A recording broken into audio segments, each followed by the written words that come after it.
നമസ്കാരം. Tea time ടോക്സിലേക്ക് സ്വാഗതം.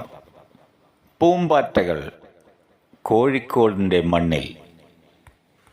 Big boss താരങ്ങളായ ആദിലയും നൂറയും കോഴിക്കോട് ആദ്യമായി ഉദ്ഘാടനത്തിനെത്തിയപ്പോൾ വമ്പൻ സ്വീകരണമായിരുന്നു.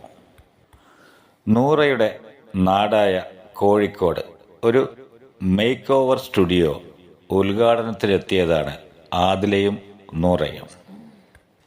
അതിൽ ആദില പറയുന്നുണ്ട്, മുമ്പൊക്കെ കോഴിക്കോട് വരുമ്പോൾ ഒരു ഭയമായിരുന്നു, എന്നാൽ ഇന്ന് ജനങ്ങളുടെയെല്ലാം സപ്പോർട്ടോടുകൂടി ഇവിടെ വന്ന് ഈ മേക്ക് ഓവർ സ്റ്റുഡിയോ ഉദ്ഘാടനം ചെയ്യാൻ സാധിച്ചതിൽ വളരെയധികം സന്തോഷമുണ്ട്.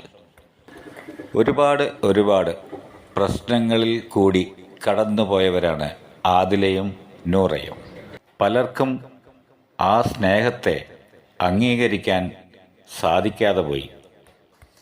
അവർ തീരുമാനിച്ച വഴി, അവർ തിരഞ്ഞെടുത്ത വഴി, ആ വഴിയിലൂടെ അവർ സ്നേഹത്തോടുകൂടി ഒരുപാട് കാലം ജീവിക്കട്ടെ.